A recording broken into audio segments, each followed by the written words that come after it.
Olá, caros irmãos em Cristo, sejam todos muito bem-vindos à nossa casa de Bezerra, virtualmente aqui pelo nosso canal de internet. Mais uma vez aqui estamos para falar, sentir, refletir e nos harmonizar com o estudo do Evangelho de Jesus à luz da doutrina espírita. E que os amorosos amigos espirituais continuem nos amparando nesse singelo trabalho de divulgação do Evangelho do Mestre, e que eles nos fortaleçam para vencer os desafios diários. Vamos nos permitir uma pausa para a reflexão e harmonização de nossas mentes e corações, sempre voltados para a luz que nos direciona ao bem. E hoje eu quero falar com vocês sobre a missão dos 12, que está no Evangelho de Marcos, capítulo 6, versículos 7 a 13. Reforço o convite, assista esse vídeo até o final. E no Evangelho de Marcos, no capítulo 6, versículos 7 a 13, nós vamos encontrar o seguinte relato. Chamou a si os 12 e começou a enviá-los 2 a 2. E deu-lhes autoridade sobre os espíritos impuros. Recomendou-lhes que nada levassem para o caminho, a não ser um cajado apenas. Nem pão, nem alforje, nem dinheiro no cinto. Mas que andassem calçados com sandálias e não levassem 2 túnicas. E dizia-lhes: onde quer que entreis numa casa, nela permanecei até vos retirardes do lugar. E se algum lugar não vos receber, nem vos quiser ouvir, ao partirdes de lá, sacudi o pó debaixo dos vossos pés, em testemunho contra eles. Partindo, eles pregavam que todos se arrependessem, e expulsavam os demônios e curavam muitos enfermos, ungindo-os com óleo. Se nós tentarmos, caros irmãos, avaliar, digamos, o contexto histórico da missão atribuída por Jesus aos chamados 12 membros do colégio apostolar, obviamente, em seu primeiro circuito, a sua primeira viagem pela Galileia, Jesus foi com os 4 discípulos originais, especiais, Mateus, Marcos, Lucas e João. Já, digamos, no segundo circuito, na segunda jornada, ele enviou à frente os 12 e então os seguiu a fim de confirmar a atuação deles. Talvez, num terceiro momento, uma terceira jornada, tenha enviado os chamados 70 para então segui-los. Era um número maior de seguidores. Mas não podemos, entretanto, ter nenhuma certeza sobre esses detalhes, são inferências.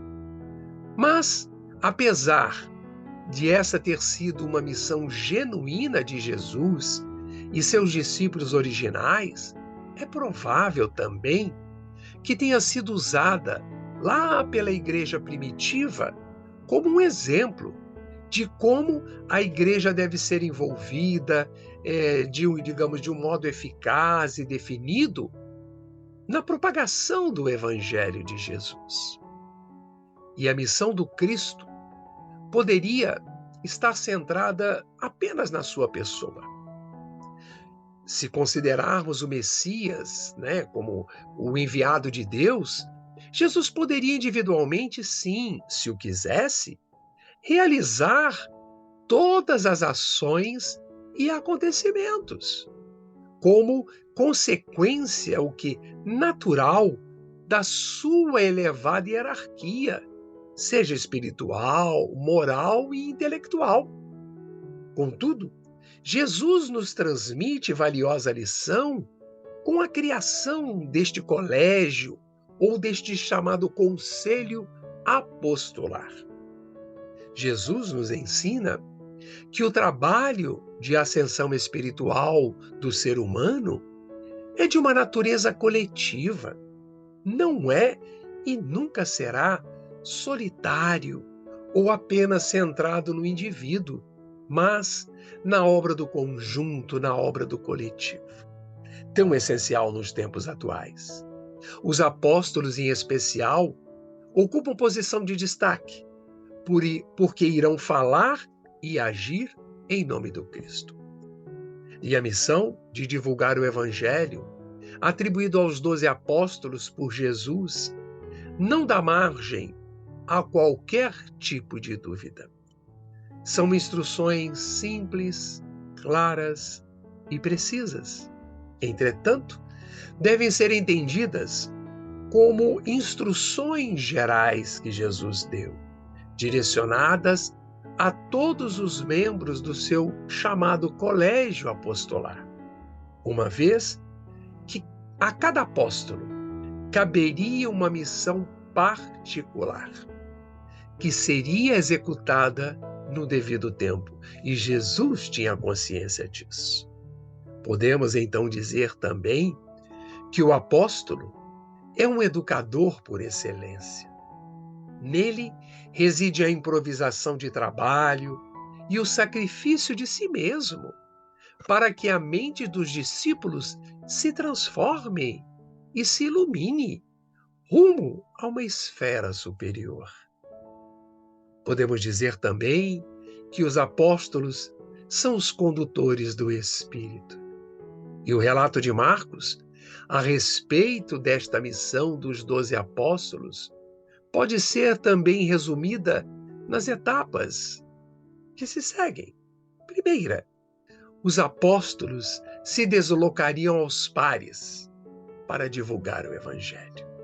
Segundo, os apóstolos teriam uma ação sobre os espíritos perturbados e perturbadores.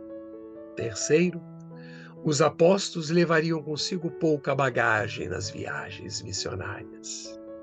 Quarto, os apóstolos pregariam o Evangelho apenas a quem desejasse ouvi-los.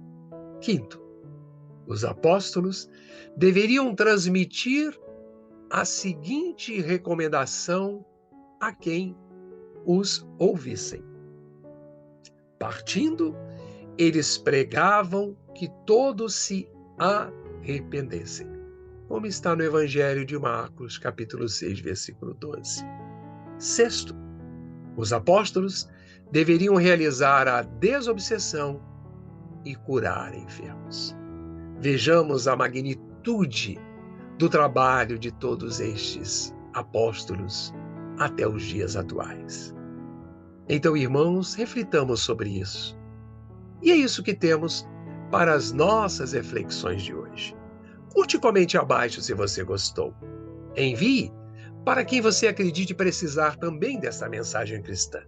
E para mais vídeos, caso você não siga, siga o nosso perfil do Centro Espírita Bezerra de Menezes do Estácio. Divulgue o nosso canal.